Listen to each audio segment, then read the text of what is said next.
If you don't love your work, you're never going to be great at it. If you can get your work life to be where you enjoy half of it, that is amazing, because very few people ever achieve that. Because the truth is, everything comes with overhead. That's reality. Everything comes with pieces that you don't like. Every job comes with pieces you don't like. And we need to say, that's part of it. You have to figure out how to set up your life in such a way that you can minimize the things. And I find people don't dislike hard work. What people dislike is being out of control. Like, they can't control their life, they can't control their environment. This happens to me when I get overscheduled. I hate being overscheduled. I want some time to be able to think and free myself. We all have the same amount of time in the world. Nobody has more time than anybody else. And when you become a very successful person, one of the things, you start to get overscheduled. If you don't love your work, you're never going to be great at it. The other thing I would suggest to any young person, even before they start their career, is to really think about their choices. Because I find young people, and when I was young, I made this mistake too.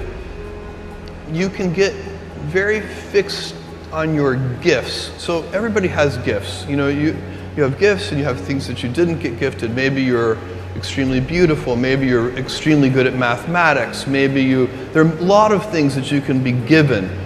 But those things can confuse you because they're not the things that construct your life. It's your choices that construct your life, not your gifts. You can celebrate your gifts, be proud of them, be happy of them. Actually, don't be proud of them, be celebratory of them, but you can't be proud because they're gifts. They were given to you. You didn't earn them.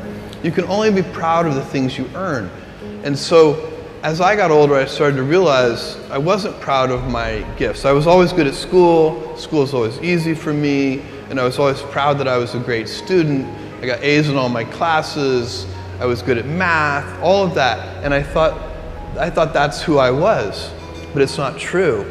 Those are the things that are gifts. What was hard for me is deciding to work hard, deciding to use my gifts in certain ways, to challenge myself, to do things that I didn't think I could do, to put myself in uncomfortable situations. You can choose a life of ease and comfort, or you can choose a life of service and adventure. Which one of those, when you're 90 years old, are you going to be more proud of?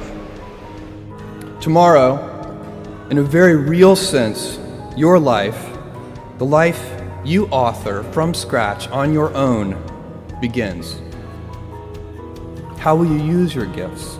What choices will you make? Will inertia be your guide, or will you follow your passions? Will you follow dogma, or will you be original? Will you choose a life of ease, or a life of service and adventure? Will you wilt under criticism, or will you follow your convictions? Will you bluff it out when you're wrong, or will you apologize? Will you guard your heart against rejection, or will you act when you fall in love? Will you play it safe, or will you be a little bit swashbuckling? When it's tough, will you give up, or will you be relentless? Will you be a cynic, or will you be a builder?